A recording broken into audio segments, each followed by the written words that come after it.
संजय शिरसाटांचे कारनामे बघा, म्हणजे गँग्स ऑफ गद्दार बॅगवाले मंत्री आहेत. हे मंत्री म्हणजे बॅगवाले म्हणजे छत्रपती संभाजीनगरचे जे शिरसाट साहेब आहेत. आता शिरसाट यांनी पहिल्याच बैठकीत काय केलं असेल तर शिरसाटांनी पहिल्याच बैठकीमध्ये बिवलकर कुटुंबाला जमीन देण्याचा निर्णय घेतला. तर बिवलकर परिवाराचा या जमिनीवर कुठेही हक्क नाही, कारण याच्यावर फक्त कोणाचा हक्क असेल तर महाराष्ट्र शासन आणि गरिबाचा सामान्य लोकांचा हक्क आहे. त्यामुळे कुठल्याही पार्टीचा त्यांना पाठिंबा असला, पण आता असं दिसतंय की शिंदे साहेबांच्या पक्षाच्या नेत्याचं म्हणजे शिरसाट यांचा उघड पाठिंबा या बिवलकर परिवाराला आहे. त्या परिवाराने मराठा साम्राज्य आणि त्याच्याचबरोबर या देशाच्या विरोधात ब्रिटिशरला मदत केली आणि त्यांचे हे वंशज आहे. आज तसं बघितलं तर ही गोष्ट आहे फार पूर्वीची, म्हणजे ब्रिटिश काळापासूनची.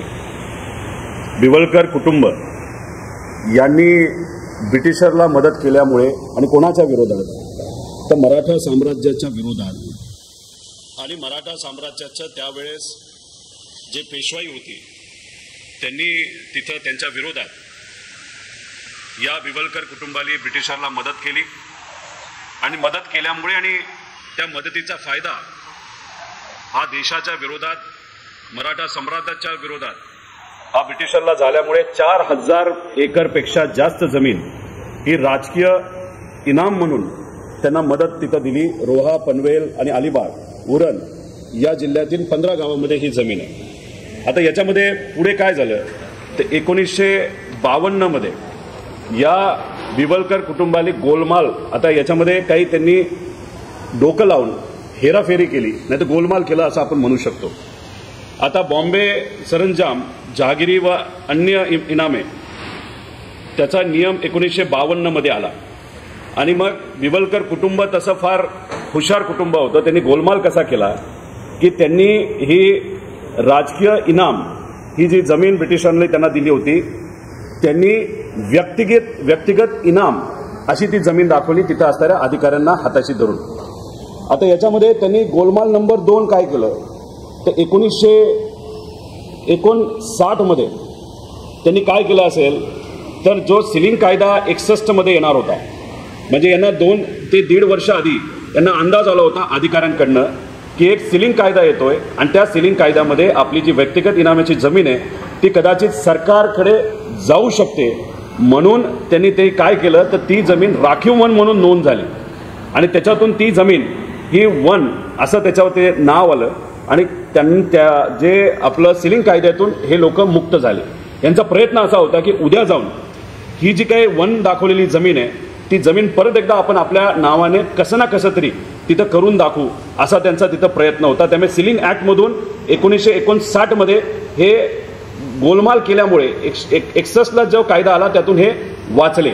पण झालं असं 1975 मध्ये म्हणजे 1975 मध्ये महाराष्ट्र खाजगी वन संपादन अधिनियम आला आणि त्याच्यामध्ये त्यांची ही जमीन जी होती ती पूर्णपणे शासनाकडे गेली.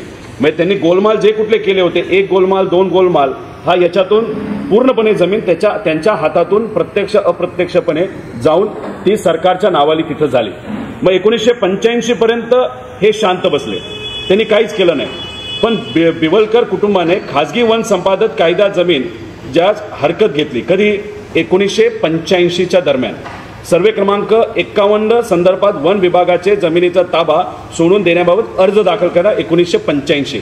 आता याच्यामध्ये 4 वर्षानंतर 1989ला कलेक्टर यांनी बिवलकर कुटुंबाचा अर्ज फेटाळला. मग या बिवलकर कुटुंबाने काय केलं तर 1989ला हा जो कलेक्टरनी आदेश काढला होता त्याच्या विरोधात ते गेले हायकोर्टमध्ये. 2010ला अजून एक त्यांनी तिथं अपील केली होती, नाही तर या विषयाच्या बाबतीत अजून एक याचिका केली जे क्लब झाली. 2014 मध्ये ऑक्टोबरमध्ये उच्च न्यायालयाने बिवलकर कुटुंबाच्या बाजूने निर्णय दिला. का असं कोर्टाने स्पेसिफिकली तिथं दिलेलं आहे की याच्यामध्ये न्यायालयामध्ये जेव्हा युक्तिवाद चालू होता तेव्हा शासनाकडनं आणि सिडकोकडनं जे वकील तिथे आले होते त्यांनी मुद्दा प्रभावीपणे मांडला नव्हता. कशाचा? सिलिंग कायद्याचा. म्हणून 2014ला ऑक्टोबरमध्ये निकाल हा बिवलकरच्या नावाली तिथं झाला. पण झालं असं 2015ला ही गोष्ट सरकारला लक्षात आली. मग सुप्रीम कोर्टमध्ये योग्य वकिलांचा वापर करून याला तुर्तास स्थगिती तिथं आणली. म्हणजे हे सुप्रीम कोर्टाला जाणवलं अरे काहीतरी गडबड झालंय आणि गडबड झाले म्हणून त्यांनी त्याला स्थगिती दिली. आता याच्यामध्ये आपण समजून घ्या की 2085 मध्ये त्यांनी का तिथं एक हरकत घेतली हे समजण्यासाठी परत एकदा आपल्याला थोडंसं मागे जावं लागेल. याच्यामध्ये 1971 मध्ये नवी मुंबई प्रकल्पाची घोषणा झाली 20 मार्च 1971ला, ज्याच्यामध्ये 95 गावे हे अधिसूचित झाली. मग 72 मध्ये अधिसूचित जमिनी सिडकोकडे देण्याचा शासन निर्णय झाला. 83 मध्ये आपण जर बघितलं तर 4 फेब्रुवारी 1983 शासकीय जमिनी हस्तांतरित करण्याचा निर्णय झाला. कधी 83 मध्ये. आणि त्याच्यामध्ये 83 ते 85 दरम्यान नवी मुंबई प्रकल्पासाठी या जमिनी संपादित करण्यात आल्या. यामध्ये 71 हेक्टर म्हणजे 150 एकर जमीन ही कलेक्टर व कोर्ट ऑफ वॉर्ड्स याची होती, जी बिवलकर कुटुंबाकडून हस्तांतरित झाली होती. भूसंपादित जमिनीचा फायदा मिळावा या हेतूतून बिवलकर यांनी हरकत घेतली होती. म्हणजे कधी जेव्हा 71ला नवी मुंबई प्रकल्पाची घोषणा झाली आणि नंतर ज्या पद्धतीने शासनाकडनं तिथं निर्णय घेण्यात आले त्यावेळेस त्यांना असं वाटलं की परत एकदा आपण ट्राय करू, गोलमाल करून या जमिनीचा मोबदला आपल्याला मिळतोय का ते तिथं बघूया. आता यांनी 1987 मध्ये अजून एक गोलमाल केला. हा गोलमाल 3 महसूल विभागाचे अधिकाऱ्यांना हाताशी धरून बेकायदेशीर अधिसूचना आणली आणि त्या बेकायदेशीर अधिसूचना आणल्यानंतर त्या जमिनीवर मोबदला सुद्धा त्या बिवलकर कुटुंबाने तिथे घेतला. आमची मागणी आहे की याच्या बाबतीत सुद्धा सरकारने लक्ष देऊन याच्यात काय खरंय काय खोटंय आणि कशा पद्धतीने गोलमाल करून हा पैसा तिथे घेतला. सुप्रीम कोर्टाचा आता जो गवई साहेबांचा निर्णय आहे हा या विषयाला सुद्धा लागू होतो, पण याच्या खोलात मी जास्त जात नाही. कारण इंटरेस्टिंग जे काही आजच्या काळातले गद्दार जे आहेत ते नंतरच्या काळामध्ये येतात, म्हणून मी तुम्हाला नंतर ती गोष्ट सांगतो. सन 1990ला पवार साहेब हे जेव्हा मुख्यमंत्री होते, स्वर्गवासी दिबा पाटील साहेब ज्यांनी त्या भागातल्या ओबीसी समाजाच्या म्हणजे आगरी समाजाच्या तिथं असणाऱ्या भूमिपुत्रांच्या बाजूली आपल्याला काहीतरी एखादा निर्णय घ्यावा लागेल म्हणून हे 2 मोठे नेते एकत्रित बसून तिथे असणाऱ्या मूळ मालकांना भूमिपुत्रांना न्याय देण्यासाठी 12.5% योजना PAP साठी आणण्यात आली. याच्यातून तिथं असणारे सर्वसामान्य शेतकरी आणि मूळ शेतकरी जे त्या भागातले आहे भूमिपुत्र यांना त्याच्यातून फायदा होणार. आता ह्याच्यामध्ये काय झालं तर बिवलकर जे आहेत जे झोपले होते परत एकदा पैसा दिसल्यामुळे ते जागे झाले आणि त्यांनी काय केलं 1993ला म्हणजे 90ला पवार साहेब आणि दिबा पाटील साहेबांनी मिळून हा निर्णय तिथं घेतला. आंदोलन मोठं झालं होतं आणि मग तिथे असताना लोकांच्या बाजूने हा निर्णय घेतल्यानंतर 93ला बिवलकर कुटुंबाला जाग आली आणि सिडकोकडे 12.5% योजनेचा अर्ज हा बिवलकर परिवाराने तिथं केला. 94ला सिडकोने अर्ज हा फेटाळला, कारण का जी जमीन तुमच्याकडे नाहीये त्याच्यासाठी तुम्ही अर्ज कसं करू शकता असा तिथं असणारे जे पदाधिकारी नाहीतर जे प्रशासकीय अधिकारी होते त्यांनी तिथं निर्णय घेतला. म्हणजे 94ला सिडकोने अर्ज फेटाळला, 95ला सिडकोने अर्ज फेटाळला, 2010ला सिडकोने अर्ज फेटाळला, 2023ला सिडकोने अर्ज फेटाळला. MD कोण होते तर अनिल दिघेकर साहेब होते, जे आता सेक्रेटरी सुद्धा आहेत. म्हणजे MD अनिल दिघेकर साहेबांनी नजीकच्या काळामध्ये 2023ला हा बिवलकर कुटुंबाचा जो प्रस्ताव होता 12.5% आम्हाला द्या मदत म्हणून तो त्यांनी फेटाळला आणि लगेचच त्यांची बदली झाली. इथं सुरू होतो गद्दारांचा खेळ. 23 फेब्रुवारी 2004 विजय सिंगल हे नवीन MD झाले.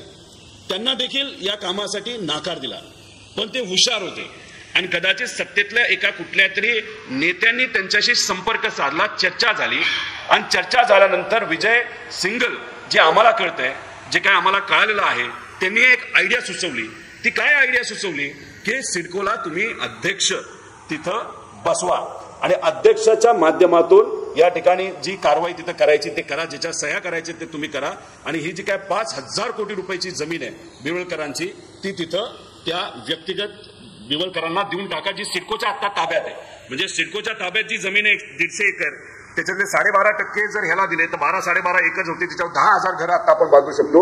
ती जमीन बिवलकरला द्यावी यासाठी तिथं अध्यक्ष नेमावा लागेल असा सल्ला हा तिथं असणाऱ्या अधिकाऱ्यांनी दिला असं आम्हाला कळालं. आता झालं असं की याच्यामध्ये 1 मार्च 2024ला नगर विकास विभागाने बिवलकर कुटुंबाला जमीन वाटप करण्याचे निर्देश आलेले पत्र सिडकोला दिले. एकदा हे पत्र देऊ शकत नाही, तर सिडको ही स्वायत्त संस्था आहे. सरकारचं आणि सिडकोचं तसं काही नातं नसतं. तिथे असणारे पदाधिकारी, चेअरमन, MD हे निर्णय तिथे घेत असतात. पण तरी सुद्धा त्यांनी तिथं पत्र दिलं आणि पत्र दिलं. कहर बघा, त्यांनी त्याला कोणाचा रिलेशन दिलं, नाही तर कुठल्या पत्राचा, नाही तर कुठल्या लेटरचं तिथं त्यांनी हे दिलं. तर दिघेकर साहेबांनी जो अहवाल दिला होता, ज्या अहवालामध्ये बिवळकर कुटुंबाला जमीन देऊ नये असं सांगण्यात आलं होतं, तो अहवाल जोडला राज्य सरकार UD विभागाने. आणि तो अहवाल जोडल्यानंतर त्या विभागाने सांगितलं की या अहवालामध्ये सकारात्मक सांगितलं आहे की बिवळकरला जमीन द्या, पण तो अहवाल त्यांनी बघितला सुद्धा नाही. दिघेकरांनी नाकारला होता की जमीन देऊ नये. म्हणजे कुठंतरी सेक्रेटरिएट लेवलला सुद्धा UD मध्ये कुठंतरी सिडकोची दिशाभूल करण्याचा प्रयत्न तिथं केला. नाही तर सिडकोमध्ये जे पुढचे चेअरमन येणार आहेत, फार मोठे महान व्यक्तिमत्व आहेत, तर ते येण्यापूर्वी एक वातावरण निर्माण करण्यासाठी एक पत्र देण्यात आलं. दिघेकरांचं नाव पुढे करण्यात आलं, पण दिघेकरांनी त्या कुटुंबाला जमीन देऊ नये असं सांगितलं होतं. असं पत्र तिथं आलं. आणि आता गोलमाल 4 म्हणजे गँग्स ऑफ गद्दार नवीन एंट्री या ठिकाणी होती. ती म्हणजे कोणाची, कदाचित तुम्हा सर्वांना कळेल कुठल्या व्यक्तीची होती. तर ते बॅगवाले मंत्री आहेत. म्हणजे ज्याच्यात तुम्ही बघितलं असेल की त्यांच्या बॅगमध्ये खरे पैसे होते. आमच्यात जरा खोटे पैसे तर आहेत, समजून घ्या हे खोटे पैसे आहेत, नाही तर उद्या जाऊन आमच्या मागे ED लावचाल तुम्ही, नाही तर CBI लावचाल. हे मंत्री म्हणजे बॅगवाले म्हणजे छत्रपती संभाजीनगरचे जे सिरसाट साहेब आहेत, त्यांनी त्या ठिकाणी एंट्री केली. त्यांना चेअरमन बनवण्यात आलं. 16 सप्टेंबर 2024 संजय सिरसाट यांची सिडकोचे अध्यक्ष म्हणून नेमणूक झाली. आता सिरसाट यांनी पहिल्याच बैठकीत काय केलं असेल, तर सिरसाटांनी पहिल्याच बैठकीमध्ये बिवळकर कुटुंबाला जमीन देण्याचा निर्णय घेतला. म्हणजे किती हजार कोटीची ही जमीन, 5,000 कोटीची. कोणाच्या ताब्यात होती? सिडकोच्या ताब्यात होती. सिडको कोणासाठी घर बांधतं? तर मध्यमवर्गीय नाही तर गरीब लोकांसाठी घर बांधतं. आता ही त्या गरिबांसाठी असणारी जमीन, म्हणजे आता लाखो लोक लॉटरीच्या माध्यमातून सिडकोचं घर मिळावं यासाठी प्रयत्न करतात. आणि ही सिडकोच्या ताब्यात असणारी जमीन, ज्याला अनेक तिथं असणारे जे अध्यक्ष होऊन गेले, नाही तर अनेक तिथं MD होऊन गेले, ज्यांनी नाकारलं होतं बिवळकर कुटुंबाला द्यायला, सिरसाटांनी पहिल्याच बैठकीत म्हणजे एकदम गाजावाजा करून सिरसाटांचं स्वागत तिथं झालं. म्हणजे ढोल ताशा, म्हणजे आजपर्यंत कधी तसं स्वागत झालं नव्हतं. आणि सिरसाटांनी काय केलं असेल तर पहिल्याच बैठकीला 61,000 स्क्वेअर मीटर अशी जमीन ही त्या ठिकाणी मार्केट व्हॅल्यू 5,000 कोटीची असलेली ती बिवळकर परिवाराला दिली. 8,000 स्क्वेअर मीटर पर आता ट्राय पार्टी अग्रीमेंट हे झालेलं आहे. आणि तिथं आता डेव्हलपमेंट सुरू होईल. पण ती डेव्हलपमेंट जी होणार आहे त्याच्यात गरीबाला घरं मिळणार नाही, तिथं श्रीमंताला घरं ही तिथं मिळणार आहे. आता याच्यात काय झालं, ते स्थानिक भूमिपुत्र जे आहेत, ज्याच्यामध्ये जे यांनी म्हणजे दिबा पाटील साहेबांनी ज्यांच्यासाठी संघर्ष केला, ज्या OBC समाजाचे, आगरी समाजाचे जे स्थानिक भूमिपुत्र आहे, त्यांच्यावर खूप मोठ्या प्रमाणे अन्याय हा सिरसाटांनी तिथं केला. याच्यामध्ये आपण जर बघितलं तर आमच्या आगरी बांधव अनेक वर्षांपासून प्रयत्न करत आहेत की त्यांना तिथं घरं मिळावी. त्यांची जी जमीन आहे त्या 12.5% योजनेमध्ये त्यांना तिथं देण्यात यावं. काल परवाच मला असं कळतंय की 83 वर्षाचे शेतकरी दत्तू भिवा ठाकूर यांनी आत्महत्या करण्याचा प्रयत्न केला. का? कारण का त्यांना 12.5% योजनेमध्ये तिथं विकसित अशी जागा तिथं मिळत नाही. म्हणजे सामान्य लोक तिथं आत्महत्या करतात स्वतःच्या हक्कासाठी. भूमिपुत्र आहेत, आगरी समाजाचे आहेत, पण दुसऱ्या बाजूला जे आपले सिरसाट साहेब आहेत, कदाचित कोणाच्या तरी आदेशाने पहिली सही त्यांनी कशावर केली तर बिवळकर परिवाराला हा तिथं जो जमिनीचा भूखंड 61,000 स्क्वेअर मीटर हा तिथं देण्यासाठी. आणि त्या 61,000वर गरिबाची 10,000 घरं आता त्या ठिकाणी झाले असते. अजून एक गोष्ट तुम्ही सर्वांनी समजून घ्या. सर्वोच्च न्यायालयाने निकाल काही दिवसांपूर्वी काय दिला, गवई साहेबांच्या मार्गदर्शनाखाली 15/3/2024 रोजी पुणे प्रकरणात, तसेच 22/5/2025 रोजी झुडपी जंगल प्रकरणात स्पष्ट आदेश दिले आहेत. सर्वोच्च न्यायालयाने मुख्य सचिवांना स्पेशल टास्क फोर्स SIT नाही, स्पेशल टास्क फोर्स तयार करण्याचं सांगून 11 महिन्याच्या आत देशभरातील वन विभागाच्या बळकावलेल्या ज्या जमिनी ज्याच्यात ही बिवळकरांची जमीन येते परत घेण्याच्या सूचना दिलेल्या आहेत. म्हणजे सुप्रीम कोर्टाने सुद्धा निकाल दिलेला आहे. एवढेच असताना प्रकरण कारवाई होणार का? म्हणजे आमचं असं मत आहे की आता स्पष्ट आदेश हे सुप्रीम कोर्टाने दिलेले आहेत. आणि आता सिडकोने हा जो घोळ केलाय सिरसाटांच्या सहीली हे सरकार, म्हणजे मी खरं तर देवेंद्र फडणवीस साहेबांना विनंती करतो, तुम्ही शिस्तप्रिय आहात, तुम्ही मुख्यमंत्री आहात, तुम्हाला विनंती करतो, सिरसाटांनी हा जो 5,000 कोटीचा भ्रष्टाचार केलेला आहे, सिडकोची जमीन एका व्यक्तीला सहजपणे एका सहीने तिथं दिलेली आहे, तर ही 5,000 कोटी रुपयाची जी जमीन आहे ती परत सिडकोकडे तुम्ही घेणार का, असा आमचा प्रश्न आहे. सिरसाट ज्यांनी त्यांच्या पदाचा वापर करून गरिबाची जमीन एका व्यक्तीला तिथं दिली, तर त्या सिरसाटांचा राजीनामा तुम्ही घेणार का, असा आमचा प्रश्न आहे. आणि सर्वोच्च न्यायालयाने जो आदेश तिथं दिलेला आहे, ही फक्त जमीन नाही, या महाराष्ट्रातली जिथं कुठं जमीन ही वनाकडे असेल आणि ती कुणी बळकावली असेल, तुम्ही परत ती घेणार का, असं त्या ठिकाणी आमचं मत आहे. आणि हा फक्त विषय 150 एकरावरच्या 12.5% आहे. जर 4,000 एकर जमीन बिवळकरांची आपण घेतली, तर हा जो स्कॅम आहे, लँड स्कॅम आहे, तो लँड ग्रॅब स्कॅम हा 50,000 कोटीवर तिथं जाऊ शकतो. त्यामुळे या सर्व गोष्टींकडे लक्ष देण्याची जरूरत आहे. आणि हे सरकार त्या बाबतीत काय करणार आहे हे आम्हा सगळ्यांना तिथं जायचंय, समजायचंय. आता संजय शिरसाटांचे कारनामे बघा.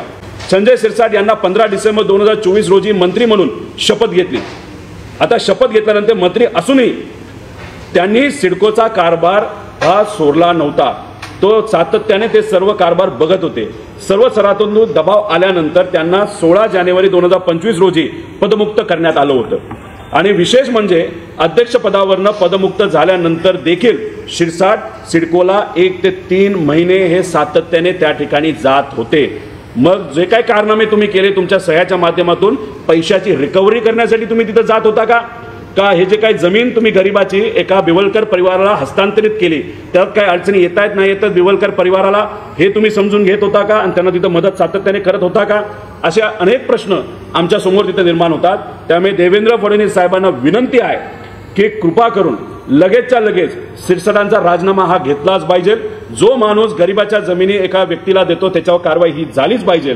म्हणूनच अनेक लोकांना कोडं पडलं होतं की छत्रपती संभाजीनगरमध्ये वीटचं जे हॉटेल आहे, ज्याची किंमत असं म्हणलं जातं 100 ते 150 कोटीच्या आसपास आहे, ते हॉटेल शिरसाटांचे जवळचे लोक, कदाचित नातेवाईक नाही तर मुलगा, हे विकत घ्यायला कसा निघाला होता.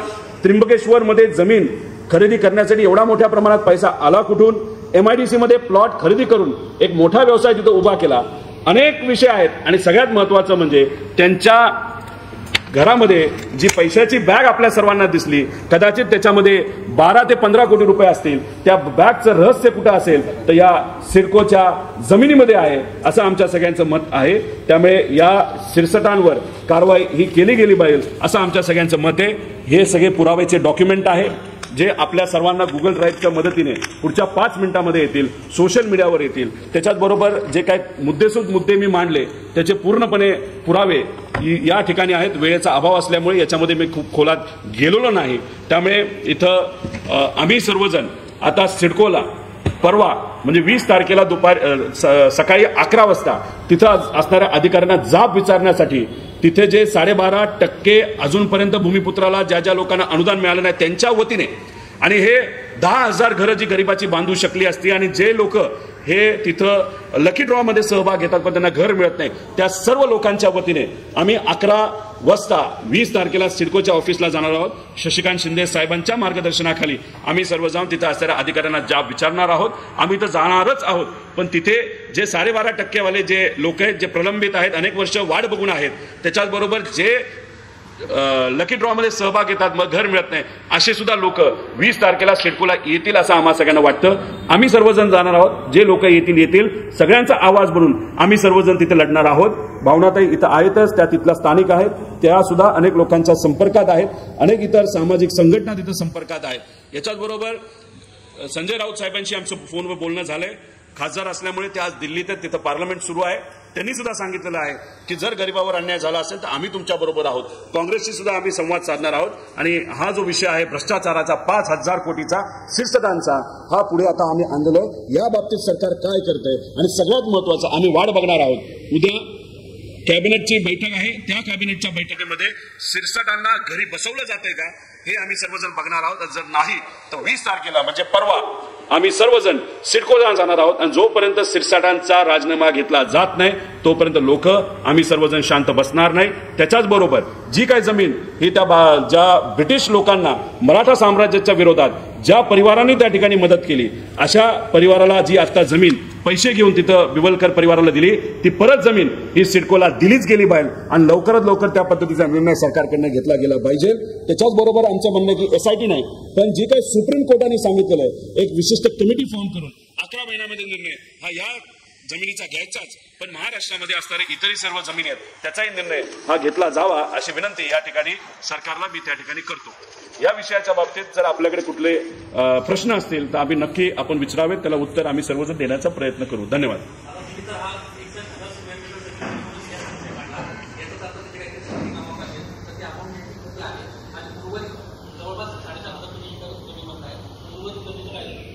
ही 61 हेक्टर जमीन म्हणजे 150 एकरची जमीन आहे अंदाजे, त्याच्यावर 12.5% जर आपण बघितलं तर विकसित एरिया हा बिवलकर परिवाराला या भ्रष्टाचाराच्या माध्यमातून किती मिळत आहे तर तो करीबन 12, 12.5, 13 एकराच्या आसपास नाहीतर 14 एकराच्या आसपास असेल आणि त्याची आजची व्हॅल्यू काढली तर ती व्हॅल्यू आज 5 ते 6 हजार कोटी रुपयाला जाते फक्त जमिनीच्या व्हॅल्यूला। ती विकसित करून त्याच्यावरचा नफा जर बघितला तर तो नफा खूप मोठा असणार आहे, त्याच्या खोलात आम्ही जात नाही। आणि हे फक्त या 12.5 म्हणजे 150 एकरावरच्या 12.5%चा विषय। अजून तिथं 4000 एकर जमीन बिवलकर परिवाराची सरकारला जी दिलेली आहे ती तशीच आहे, त्यामुळे त्याच्या खोलामध्ये सुद्धा जाण्याची जरूरत आहे। हा गोलमाल त्यांनी या विषयाच्या बाबतीत केला, त्याचा प्रयत्न नक्की 100% असेल की तो दुसऱ्या जमिनीच्या बाबतीत सुद्धा गोलमाल करायचा। आता ज्या लोकांनी ब्रिटिशरला मदत केली मराठा साम्राज्याच्या विरोधात, या देशाच्या विरोधात, अशा परिवारातून जे वंशज आहेत ते प्रयत्न करत आहेत यातून नफाखोरी करण्याचा, तो नफाखोरी करण्याचा प्रयत्न त्यांचा आम्ही हाणून पाडू। आणि ज्या गद्दारांनी या परिवाराला मदत केली, ज्यांनी मराठा साम्राज्याच्या विरोधात या भूमीच्या विरोधात त्यावेळेस त्यांनी चाल खेळली होती ब्रिटिशांना धरून, त्या गद्दारांना सुद्धा ज्या पदावर आज ते आहेत त्या पदावर न काढण्याची भूमिका ही सरकारने घ्यावी असं आम्ही या ठिकाणी मत व्यक्त करतो। सगळे मिळून 4000 एकर आहे, 15 गावामध्ये आहे, 3 जिल्ह्यांमध्ये आहे, 4 तालुक्यांमध्ये आहे। ही जमीन 4000 एकरची जमीन आहे। मी आता विषय घेतला नवी मुंबईच्या जवळ सिडकोमध्ये कडे ताब्यात असणाऱ्या 150 एकराचा विषय फक्त घेतलाय। जे 4000 एकर जमीन आहे त्याच्यात अजून आम्ही गेलेलो नाही, टप्प्याटप्प्याने आम्ही सर्वजण त्या विषयामध्ये जाऊ। पण सुप्रीम कोर्टचा आत्ता नजीकच्या काळाचा निर्णय तसा जो लागू करायचा आहे, जर लागू केला गेला तर 4000 एकर जमीन हे सरकारकडे ताब्यात येईल असं आमच्या सगळ्यांचं मत आहे। आता टप्प्याटप्प्याने त्यांनी बऱ्यापैकी जमीन कदाचित बिल्डरला दिली आहे आतापर्यंत असं आम्हाला कळतंय, त्याच्या खोलामध्ये जावं लागेल। पण या 12.5% म्हणजे 150 एकराचा अभ्यास आम्ही सर्वांनी करून तो तुमच्या सर्वांसमोर आणलेला आहे। पण त्याच्या व्यतिरिक्त पण ती जमीन आहे ती कुठं गेली, कशी गेली, कशामध्ये गेली, त्यात किती पैसा कमवला गेला हे आपल्याला बघावं लागेल। आता ज्या बिल्डरला विकली त्यांनी ते बघितलं होतं का हे बघण्याची जरूरत आहे। आता बिल्डरकडे आम्ही जाणार नाही, पण आम्ही विषय बिवलकर परिवाराने याच्यामध्ये नफाखोरी केलेली आहे, तर आतापर्यंत किती जमिनी विकल्या, कशा विकल्या, तर याचा अंदाज घेऊन तो जो पैसा आहे तो व्याजासकट हा सरकारने या बिवलकर परिवाराकडनं वसूल केला गेला मला असं आमचं मत आहे।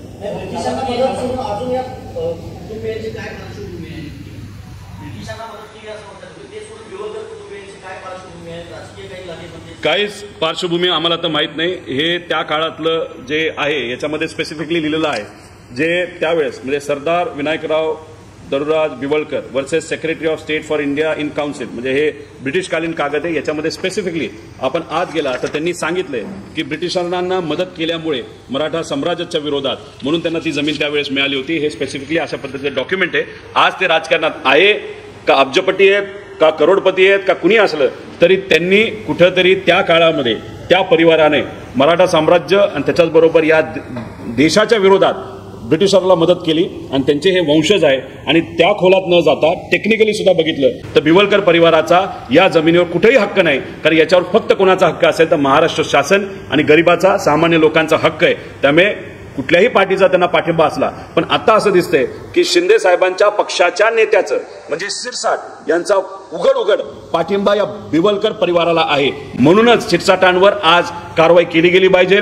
ज्या पद्धतीने त्यांनी पैसा हा कमवलेला आहे, बिवलकर परिवाराला 5000 कोटीचा नफा घडून आणलेला आहे, या शिरसाटांवर ते आज एका पदावर आहेत। त्या पदाच्या माध्यमातून ते जे काही समाज कल्याण विभाग आहे त्यामध्ये सुद्धा त्याच हेतूतून ते भ्रष्टाचार करू शकतात। त्यामुळे झालेल्या भ्रष्टाचाराचा त्यांना तिथं किंमत मोजावीच लागेल आणि आहे त्या विभागात ते अजून भ्रष्टाचार करू नये म्हणून त्या पदावरनं काढणं हे फार राज्याच्या हितासाठी असं आमच्या सगळ्यांचं मत आहे।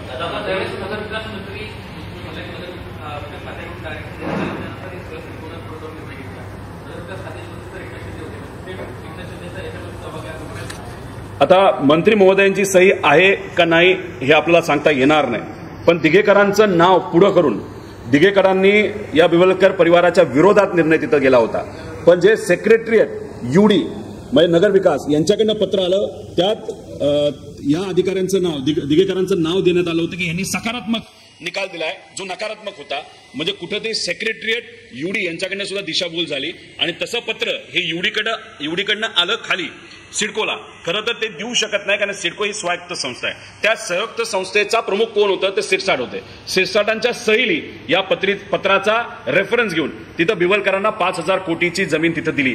त्यामुळे शिंदे साहेबांचा आणि ते मंत्री असताना जर काही रिलेशन आहे की हे आपल्याला बघावं लागेल, पण सिरसाटांचं डायरेक्ट रिलेशन आहे. सिरसाटांना राजीनामा हा त्यांनी दिलाच गेला पाहिजे आणि शासन हे भाजपचं आहे, मित्र पक्षाचं आहे. आम्ही जे बोलतोय ते खरं आहे का खोटं, आम्ही जशी प्रेस कॉन्फरन्स घेतली तशी प्रेस कॉन्फरन्स जर हिम्मत असेल, तुम्ही घोळ करायला हिम्मत दाखवता, पैसा खायला हिम्मत दाखवता, ज्या परिवाराने या देशाची गद्दारी केली त्याचे वंशज त्यांची हात मिळवणी करून तुम्ही गरिबाचा जमीन ही तिथं श्रीमंताला तिथं देता, तेवढं तुम्ही धाडस दाखवता. आता आमचं ओपन चॅलेंज आहे, आम्ही जे बोलतोय जर चुकीचं असेल तर आज संध्याकाळीच नाही तर उद्या सकाळी तुम्ही प्रेस कॉन्फरन्स करून आम्ही मांडलेल्या मुद्द्याला तुम्ही तिथं विरोध करून दाखवा, जर तुमच्यात हिंमत असेल.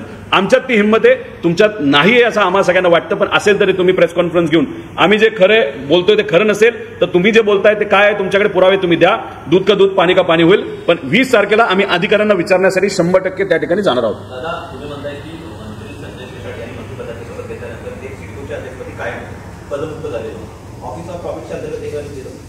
एक तर ते चेअरमन असताना त्यांनी तो निर्णय घेतला. ते चेअरमन कधी झाले, आचारसंहिता जी 2024ची आचारसंहिता लागण्यापूर्वी 15 दिवस आधी ते चेअरमन झाले. म्हणजे त्यांना एकच उद्देश होता, एकच आदेश होता, तिथं जायचं, सही करायची आणि आपल्याला नफा करून द्यायचा. इलेक्शन होतं, इलेक्शनला पैसा लागणार होता. बिवलकर परिवारांनी त्यांना इलेक्शनसाठी किती पैसा दिला हे आम्ही सांगू शकत नाही, पण म्हणजे त्यांना टार्गेट होतं की जाऊन सही करायची.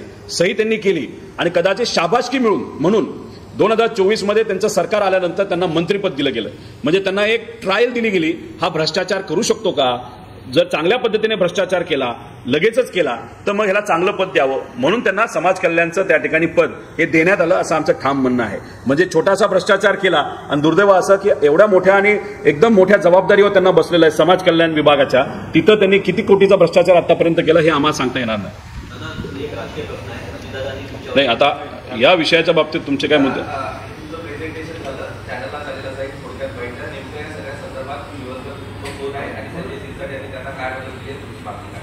एक तर बिवलकर परिवार हा पूर्वीचा आपण ब्रिटिश काळामध्ये गेला तर त्यांनी ब्रिटिशांना हात मिळवणी करून मराठा साम्राज्याच्या विरोधात, त्याच्याचबरोबर आपल्या या मायभूमीच्या विरोधात त्यांनी तिथं हातमलिनी करून तिथं ब्रिटिशांना मदत केली होती आणि त्याच्यात 4,000 एकर जमीन ब्रिटिशांनी त्यांना तिथं राजकीय इनाम म्हणून दिली गेली. नंतर त्यांनी व्यक्तिगत इनाम म्हणून त्याचं नाव काही अधिकाऱ्यांना हाताशी धरून 60-70 वर्षापूर्वी केलं होतं. आता विषय एवढाच आहे, मधली स्टोरी जर आपण बाजूला ठेवली तर ही जमीन आहे शासनाची जमीन. नंतरच्या काळात जेव्हा सिडको ह्याची स्थापना झाली, त्या सिडकोच्या स्थापनेनंतर ही जमीन सिडकोकडे गेली होती आणि मग सिडकोकडे जमीन असताना, सिडकोचा अधिकार त्याच्यावर असताना तरी सुद्धा सिरसाट नावाचे हे जे मंत्री आहेत, जे 2024ला 15 दिवसासाठी हे चेअरमन झाले होते सिडकोचे, त्यांनी ती जमीन जे ती देऊ शकत नाही ती जमीन तिथं बिवलकर परिवाराला दिली, इल्लिगली दिली आणि या जमिनीची किंमत आहे 5,000 कोटी रुपये. आणि फक्त हा विषय इथं थांबत नाही, त्यांची अजूनही जमीन आहे जी 4,000 एकर आहे, त्याची पूर्णपणे किंमत जर काढली तर 50,000 कोटीपेक्षा जास्त जाते.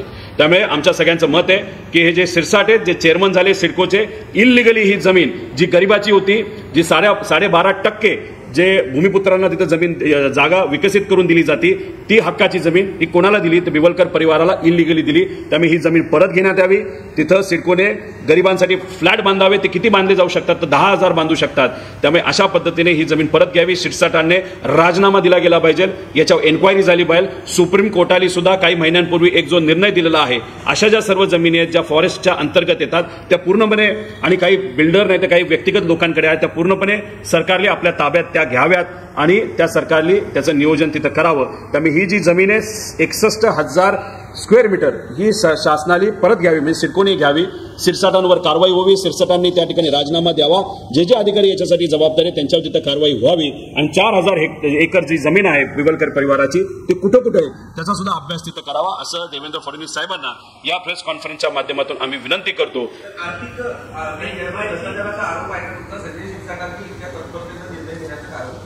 एक तर कदाचित त्यांना टार्गेट दिलं गेलं होतं, 15 दिवस तुला देतोय, तू तिथं जा, चेअरमन हो, बिरवलकर परिवाराला 5000 कोटीची जमीन तू दे, मग जर सरकार आपलं आलं 2024 नंतर जे विधानसभा इलेक्शन झालं तर तुला मंत्री करतो, असंही कदाचित म्हणलं गेलं असेल. नाहीतर आपण शिरसाटांच्या घरी बॅगा बघितल्यात पैशाच्या, त्यातून नक्कीच त्यांना 100 कोटी रुपयाचा मलिदा हा मिळला असावा आणि काही त्यांच्या पक्षाला सुद्धा एक 400-500 कोटी रुपयाचा मलिदा हा मिळला असेल. म्हणजे टोटल 500-600 कोटी रुपये ही लाच म्हणून या 5000 कोटीच्या डीलमधून केलं गेलं. म्हणजे भ्रष्टाचार 5000 कोटीचा, म्हणजे सरकारचं नुकसान 5000 कोटीचे, 10-20% पैसा हा नक्कीच हा शिंदे साहेबांच्या पक्षाला आणि शिरसाटांना तिथं मिळाला असावा असं आमच्या सगळ्यांचं मत आहे. याच्यामध्ये सुप्रीम कोर्टने जो तिथं निर्णय दिलेला आहे याच्यातून स्पेशल टास्क फोर्स ही करण्यात यावी. म्हणजे एसआयटी काय होत नाही, एसआयटी फक्त शोषा नाही तर मेकअप केल्यासारखे एसआयटी फॉर्म करते, त्यातून काही निर्णय होत नाही. स्पेशल टास्क फोर्स सुप्रीम कोर्टच्या निर्णयाप्रमाणे करण्यात यावी एक मागणी, नाही तर ज्युडिशियल एन्क्वायरी याच्यामध्ये, आणि तो सुद्धा जो जज असेल तो चांगल्या प्रतिमेचा जजाला तिथं जबाबदारी द्यावी आणि त्यांच्यातून ही एन्क्वायरी व्हावी आणि लवकरात लवकर या बाबतीतला निर्णय व्हावा. पण निर्णय होता सरळ सरळ हा भ्रष्टाचार आहे, नियमांना डावलून हा भूखंड एका बिवलकर नावाच्या परिवाराला तिथं दिलाय. म्हणजे शिरसाटांना आज नाही तर उद्याच राजीनामा हा द्यावा लागेल अशी आमच्या सगळ्यांची मागणी आहे. अजून कोणाला या विषयाच्या बाबतीतलं काय आहे?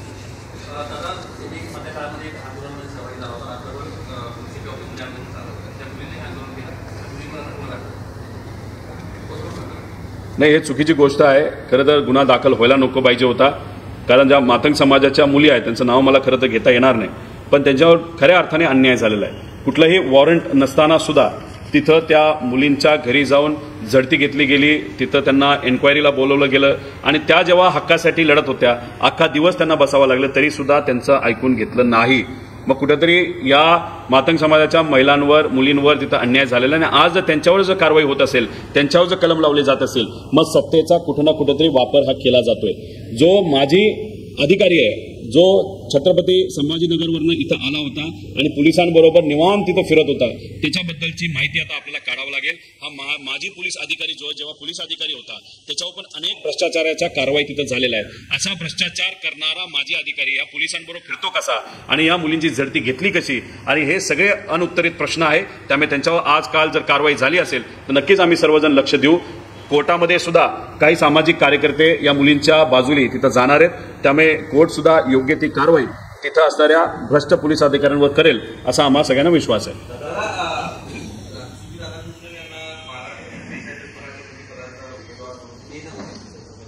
त्यांचं अभिनंदन करतो. महाराष्ट्रामध्ये राज्यपाल म्हणून ते आले होते. याच्यावरून एकच गोष्ट आपण सर्वजण समजून घ्या की भाजपच्या आणि RSSच्या फार ते जवळ होते. त्यांना मुद्दामून महाराष्ट्रामध्ये पाठवण्यात आलं होतं. महाराष्ट्रामध्ये जर काही गडबड झाली तर जवळचा ऐकण्यातला एखादा व्यक्ती राज्यपाल म्हणून असेल तर आपल्याला त्याचा फायदा होऊ शकतो. त्याच दृष्टिकोनातून आपल्याकडे म्हणजे महाराष्ट्राकडे त्यांना पाठवलं होतं आणि मग आता काम कदाचित महाराष्ट्रातलं संपलं असावं म्हणून त्यांना बढती देऊन त्यांना तिथं उपराष्ट्रपतीच्या इलेक्शनमध्ये भाजपकडनं पुरस्कृत म्हणून तिथं उभं करण्यात आलेलं आहे. आता एवढाच विषय आहे की त्यांनी पहिली एन्क्वायरी जर कुठं करता आली तर आधीचे जे उपराष्ट्रपती आहेत धनगड साहेब ते गायब कुठं झालेत, ते दिसत का नाहीत, ती मीडियासमोर येत का नाहीत, हे कुठेतरी जाणून त्यांनी घेतलं पाहिजे. आणि जे काय धनगड साहेबांवर कारवाई झाली ती कशी झाली, कशामुळे झाली याचा अंदाज कदाचित त्यांना असावा. म्हणजे उद्या जाऊन ते फक्त भाजपची भूमिका घेतील, फक्त सत्ताधाऱ्याची भूमिका घेतील. उलट धनगड साहेबांना मानलं पाहिजे. ते जेव्हा बाहेर येतील, आज ते मीडियासमोर येत नाही, त्यांच्या सगळ्यांनीच अभिनंदन केलं पाहिजे की विरोधी पक्षाचं त्यांनी ऐकलं होतं. राज्यपाल नाहीतर आपले उपराष्ट्रपती नाहीतर राष्ट्रपती हे कुठली पक्षाचे नसतात, हे लोकांचे असतात, सर्वांचे असतात. त्यामुळे धनगड साहेबांनी जो निर्णय त्यावेळेस घेतला होता, जो प्रस्ताव विरोधकांचा स्वीकारला होता, खऱ्या अर्थाने त्यांनी लोकशाही जिवंत ठेवण्याचा प्रयत्न केला आणि म्हणून त्यांना मोठी किंमत ही मोजावी लागली. जे मीडियासमोर येतील तेव्हा बोलतीलच, पण आता नवीन जे उपराष्ट्रपती होतील त्यांनी फक्त विनंती त्यांना करतो की फक्त भाजपची भूमिका न घेता सामान्य लोकांची आणि विरोधकांची सुद्धा भूमिका त्यांनी त्या ठिकाणी घ्यावी. अजितदादांनी काल एक वक्तव्य केलं होतं की आवतीचा जर विचार केला नसता तर रोहित आमदार झाला नसता. या वक्तव्यात आणि असं वक्तव्य सातत्यानं करून अजितदादा मला टॉर्चर करतायत असं राम शिंदे म्हणतात. दादांनी जे काही स्टेटमेंट तिथं केलं, राहुल गांधीजीचं जे काही इन्व्हेस्टिगेशन आपण सर्वांनी बघितलं आणि जे आकडे आता पुढे यायला लागले, म्हणजे महाराष्ट्रामध्ये सुद्धा आमचे अनेक उमेदवार आहेत. इथं आमचे लातूरचे उमेदवार आहेत, तर त्यांच्या मतदारसंघामध्ये सुद्धा मताचा घोळ झाला आहे, ईव्हीएमचा घोळ झाला आहे. त्यामुळे दादा म्हणत असतील की 1200 मतालीतून निवडून आला, पण ईव्हीएमचा घोळ आणि खेळ जर बघितला तर कदाचित मी 1 लाखपेक्षा जास्त मताली निवडून येऊ शकलो असतो. त्यामुळे आता 1200चा विषय राहिलेला नाही, हा विषय हजारोंच्या मताच्या लीडच्या बाबतीतला आहे. 22 तारखेला आम्ही सर्व जे उमेदवार आणि आमदार आहेत त्यांची एक बैठक आदरणीय पवार साहेब आणि शशिकांत शिंदे साहेबांच्या मार्गदर्शनाखाली ही घेतली जाणार आहे.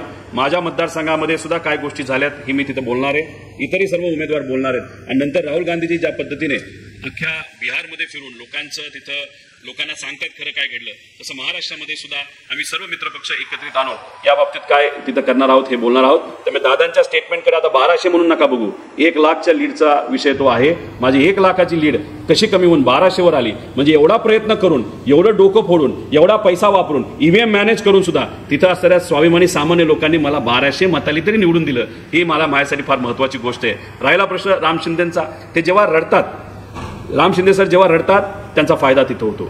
जेव्हा 2019ला मी निवडून आलो तेव्हा नंतर ते सातत्याने रडत राहिले, लोकांची सेवा कुठेही केली नाही, त्यांना MLC पद मिळालं. MLC पद मिळाल्यानंतर 2024ला परत एकदा ते लोकांनी पाडलं त्यांना, परत ते रडल्यानंतर त्यांना आता एवढं मोठं पद मिळालंय, ते आता परिषदेचे सभापती तिथं झालेले आहेत. आता ते कशाला रडतात मला माहित नाही. कदाचित देवेंद्र फडणवीस साहेब दिल्लीला जातील आणि दिल्लीला गेल्यानंतर देवेंद्र फडणवीस साहेबांची मुख्यमंत्र्याची जागा जी मोकळी होणार आहे ती राम शिंदे सरांना मिळावी, असा कुठेतरी प्लॅन राम शिंदे सरांचा असावा असं मला वाटतं. राज्यात शिवभोजन केंद्र जे आहे त्याची 7 महिन्याची बिलच दिलेली नाहीत राज्य सरकारने. अहो, तसं जर आपण बिलं थकीत बघायला गेलो तर 89,000 कोटी रुपयाची बिलं थकलेली आहेत. त्याच्यामध्ये शिवभोजन थाळीचे सुद्धा 6 महिन्याची बिलं थकलेली आहेत. त्याच्याचबरोबर ज्या गरीब वयस्कर महिलांना जी मदत संजय गांधी योजना ती इतर योजनेच्या अंतर्गत दिली जाते तिथं पैसा दिला गेला नाही. रोजगार हमीचा पैसा हा प्रलंबित आहे. सगळ्या विभागाचे पैसे आज थकलेले आहेत. फक्त लाडक्या बहिणीला आता कुठेतरी 1500 रुपये तिथं मिळतात, ते सुद्धा कधीपर्यंत मिळणार, जोपर्यंत हे स्थानिक स्वराज्य संस्थेचे इलेक्शन होत नाही तोपर्यंत मिळतील. त्यानंतर सुद्धा तोही निधी तिथं थकवला जाईल असं आम्हा सगळ्यांना भीती वाटते. बारामती लोकसभा मतदारसंघात 5 महिन्यात जवळपास 1.5 लाखांपेक्षा जास्त मतदार वाढलेले आहे. लोकसभेपासून विधानसभेपर्यंत प्रियंकांनी स्वतः सर्व्हे सुरू केलेला आहे, त्याच्याबद्दलच आम्ही सांगतोय. फक्त सर्व्हे हा बारामती लोकसभा मतदारसंघाचाच आम्ही करणार आहोत असं नाही. महाराष्ट्रामध्ये जिथं कुठं आमचे सर्व उमेदवार आहेत ते उमेदवार तिथं त्यांचा अभ्यास करत आहेत. आता एकत्रित आम्ही सर्व सर्वेला एकत्रित करून पर्दाफाश पोलखोल या इलेक्शन कमिशनची आम्ही सर्वजण त्या ठिकाणी करू. इलेक्शन कमिशनचं कालचं जर आपण प्रेस कॉन्फरन्स बघितला तर डेमोक्रेसीची लोकशाहीची थट्टा केल्यासारखं होतं. मग आम्ही प्रश्न विचारत होतो, पत्रकार प्रश्न विचारत होते, त्याला उत्तर भलतंच काहीतरी देत होते. जे मुद्द्याचे प्रश्न आम्ही विचारले त्याच्यावरती म्हणले की नेक्स्ट क्वेश्चन. जेव्हा आम्ही म्हणलो व्हिडिओ तुम्ही देत का नाही, तर म्हणाले की महिलांचे व्हिडिओ तुम्हाला कसे देऊ. अहो, तिथं महिला अधिकारी सुद्धा बसल्या होत्या, तिथं पुरुष अधिकारी सुद्धा बसले होते आणि आम्ही मतदान करतानाचे व्हिडिओ मागत नाही, त्याच्या उलट्या बाजूला तिथं व्हिडिओ असतो, जो CCTV असतो, किती लोक आले, किती लोकांनी मतदान केलं हे मात्र त्या ठिकाणी बघायचं होतं. पण प्रत्येक उत्तराला ते त्या ठिकाणी प्रश्नाला एकच उत्तर देत होते, नेक्स्ट क्वेश्चन, नाही तर मोघम काहीतरी करत होते. त्याच्यात प्रश्न एकाला विचारला की राहुल गांधीलाच का तुम्ही पुरावे मागतात, जेव्हा तिथं सरकारकडनं एक कुठला तरी नेता ठाकूर हे जेव्हा बोलतात त्यांना तुम्ही काय बोलत नाही, मागत नाही, आणि मग पुरावे तुम्हाला द्यायचे असताना तुम्ही विरोधकांकडनं का पुरावे मागता, हा प्रश्न विचारल्यानंतर ते निरुत्तर झाले. मग कुठेतरी इलेक्शन कमिशन हे भाजपसाठी काम करते, भाजपचं एक्सटेंडेड त्या ठिकाणी डिपार्टमेंट आहे असं आमचं मत आहे. फक्त इलेक्शन कमिशनला एक विनंती आम्ही करतो, तुम्ही इलेक्शन कमिशनमध्ये पत्रकार परिषद घेण्यापेक्षा भाजपचं दिल्लीचं ऑफिस 5 स्टार ऑफिस आहे, त्या 5 स्टार ऑफिसमध्ये भाजपच्या जर तुम्ही पत्रकार परिषद घेतले तर कदाचित ते तुम्हाला शोभेल, अशी दुर्दैवाने आजची परिस्थिती आहे.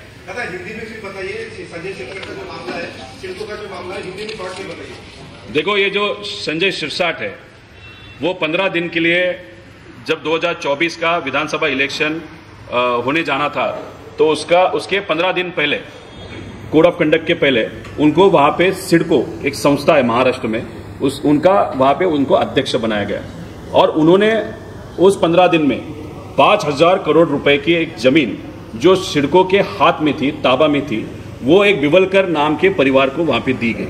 बिवलकर ये जो परिवार है वो बहुत सालों पहले ब्रिटिश जो थे उनके साथ मिलके मराठा साम्राज्य और उसी के साथ ये जो अपनी मायभूमि है, देश है, उसके विरोध में उन्होंने ब्रिटिशर को मदद की थी। वहां पे 4000 एकड़ जमीन मिली थी, उसका थोड़ा सा हिस्सा अगर जो देखो बाद में वो जमीन सरकार के हाथ में गई थी, लेकिन अभी ये जो सिरसाट है उन्होंने वो सरकार के हाथ की जमीन ये बिवलकर परिवार को वहां पे दी। 5000 करोड़ की जमीन थी, शायद सिरसाट को उसमें से कुछ 10% और उनका जो पार्टी है शिंदे साहब का पार्टी है उसको 10%, ऐसा 20%, मतलब 1000 करोड़ रुपए ये शिंदे साहब को और सिरसाट को इस डील के माध्यम से वहां पे गए हैं, ऐसा हम सबका कहना है। सुप्रीम कोर्ट का एक निर्णय है जहां पे ये जो जमीन है, ये जमीन वहां पे जो सरकार की जमीन है, फॉरेस्ट की जमीन है, और वहां पे कोई बिल्डर या कोई भी व्यक्ति प्राइवेटली वहां पे अगर उसका कब्जा है तो सुप्रीम कोर्ट ने कुछ महीने पहले निर्णय दिया कि इस पूरी जमीन सरकार ने अपने ताबा में लेनी चाहिए। तो बिवलकर को जमीन दी, वो ताबा में लो। और सिरसाट ने वहां पे भ्रष्टाचार किया है, पदों का गैर उपयोग किया है, और अभी वो मंत्री है, इसलिए वो जिस विभाग के मंत्री है उस विभाग से उनको हटाना चाहिए, ऐसे हम सबका कहना है। देवेंद्र फडणवीस साहब को हम विनती करते कि आप स्ट्रिक्ट नेता हो, आप इस विषय में ध्यान देना चाहिए। उसी के साथ परसों 11 बजे सिडको के यहाँ पे हम सब हमारे शशिकांत जी शिंदे साहब होंगे, हम संजय राउत साहब से भी बात करेंगे, उसी के साथ कांग्रेस से भी बात करेंगे। हम सब वहां पे सिडको के अधिकारी को पूछने के लिए जा रहे हैं कि आपने ये करप्शन कैसे होने दिया। वहां पे जाके वो क्या बोलते हैं वो देखना पड़ेगा। चाहिए उन्होंने उस वक्त उनके ऑफिस का, उनके पद का इस्तेमाल करके वहां पे भ्रष्टाचार किया 5000 करोड़ का।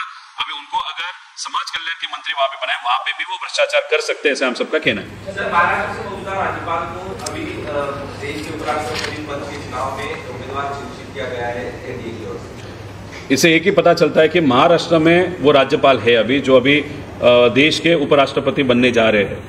फिर इतने पास, मतलब आरएसएस बीजेपी के पास होने वाले व्यक्ति को महाराष्ट्र क्यों भेजा गया? तो यहाँ पे ऑफिस सेट राइट करने के लिए, या जो शिंदे साहब का, अजीत दादा का, बीजेपी का जो वाद है वो वाद अगर एस्केलेट हुआ तो वहां पे कोई कंट्रोल करने वाला एकदम नजीक का नहीं, पास वाला एकदम विश्वासु व्यक्ति वहां पे होना बहुत इंपॉर्टेंट था। इसीलिए शायद उनको यहाँ पे राज्यपाल बनाया गया। अभी राज्यपाल का काम होने के बाद उनको देश के उपराष्ट्रपति वहां पे बनाने का बीजेपी वहां पे प्रयास करे, वहां पे वोटिंग होगा। इससे दूसरी बात एक है कि शायद वोटों के या आंकड़ों के दम पे वो उपराष्ट्रपति बन भी जाएंगे, लेकिन उन्होंने एक बार पूछना चाहिए कि धनखड़ साहब कहाँ पे, उनको कहाँ पे रखा गया है, वो नजर कैद में है क्या, वो मीडिया के सामने क्यों नहीं आ रहे? क्योंकि धनखड़ साहब ने विरोधी पक्ष को वहां पे सपोर्ट किया था, एक उनका प्रस्ताव एक्सेप्ट किया था सरकार के खिलाफ, इसलिए वो सरकार के नेताओं को अच्छा नहीं लगा, इसके लिए उन पे कार्रवाई हुई, उनको वहां पे राजीनामा देना पड़ा। अभी धनखड़ साहब है कहाँ पे, मीडिया के सामने वो आएंगे क्या? और ये जो नए उपराष्ट्रपति बनने जा रहे हैं या राष्ट्रपति जो भी होते हैं, उनका एक ही काम होता है कि वहां पे पॉलिटिकल प्रेशर में न आते हुए लोगों के हित का निर्णय वहां पे लेना चाहिए। इसलिए जो नए उपराष्ट्रपति बनने वाले हैं वो क्या भूमिका लेंगे वो आगे जाके हम देखेंगे, लेकिन धनखड़ साहब कहाँ पे मीडिया के सामने कब आएंगे उसकी हम सब वेट कर रहे हैं।